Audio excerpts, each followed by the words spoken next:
Hello everyone, welcome back to my channel. I hope you enjoyed my previous video on 10 tips to make an effective resume. If not, please do check it out that video. The link is in the I button and in the description box as well. In this video, I am going to talk about 8 common mistakes that people do while creating your resume. And if you do that mistakes, your resume will be thrown into a trash box. So please make sure you watch the video and make your resume error free. Before we start, please subscribe my channel so that you can get regular updates on my upcoming videos. And without wasting your time, let's start. Mistake number 1, bad summary or objective. So writing an objective is outdated, but employers do read that part, so make sure it must be effective. Unless you are changing your field, you should write summary of qualification or profile instead of objective. And you must include your specific skills you possess, what you will bring to the company, and why you want the specific job. So let's start with examples. The bad example is accomplished professional engineer seeking for career growth. And good example is 20 years of experience managing 2 offices, highlighted by cutting supply cost, improving efficiency, and reorganizing administrative processes. Looking to bring my communication, people, and managerial skills to make a measurable difference for your office and my career to progressive company like XYZ. Number 2 is typographical errors. So any spelling, grammar, or punctuation mistakes will get your resume tossed straight into a rejected pile. And according to study, 58% of resume contain these errors.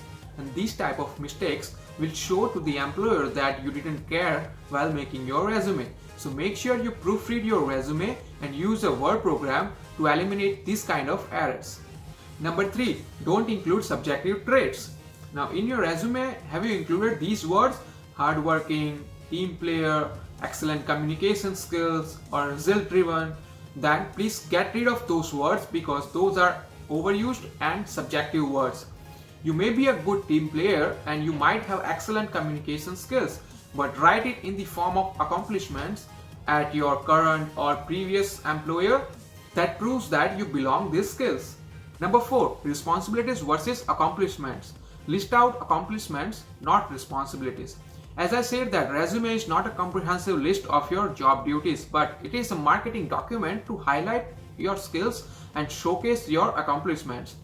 So instead of simply writing job duties, write specific accomplishment that add value to your resume.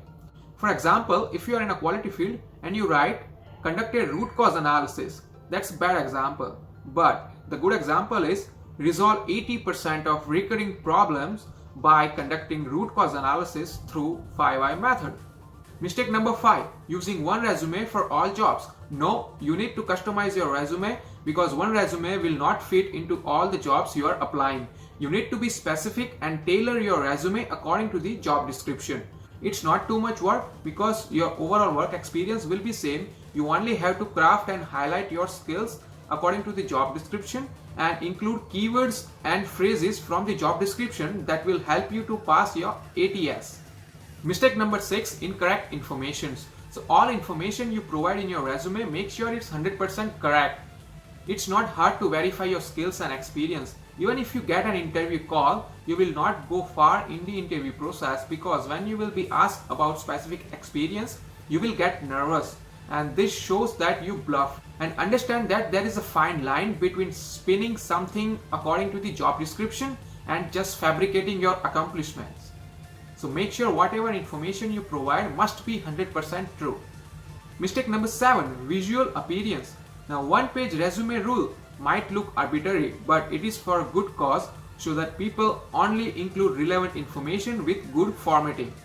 So keep your resume neat, clean, and easy to read when they print it out. Don't use fancy fonts and don't make it too bigger or too smaller just to fit more information or just to look cool. See this identification and find out which is neat and clean. Obviously number 2. So for the formatting, please keep this information in mind. Keep your margins at least 1 inch on all sides. Font should be Arial, Calibri, or Times New Roman. Keep font size no smaller than 11 points. Be consistent with punctuation and how you write dates of each job. Be concise with list of your achievements and be specific and use concrete examples of how you achieve this measurable success in each role. And finally, mistake number 8, leaving off the important information. You maybe get tempted to eliminate your part-time work experience or volunteering experience, but there may be a good chance to showcase your communication, interpersonal, or any other soft skills that you may have gained through this experience. So think on it and include it if that's relevant for you. Plus, this experience may give you a good start for your interview and you feel confident during whole interview. So these were top 8 mistakes that you must avoid while creating your resume. And if you still haven't checked out my previous video on how to make best resume, please check it out, that video. And I hope this video will help you in your resume writing and you may find a job very soon. So stay tuned for my upcoming video on how to match your resume with the job description, how to get settled in Canada as a newcomer, and many more. Thank you so much for watching the video.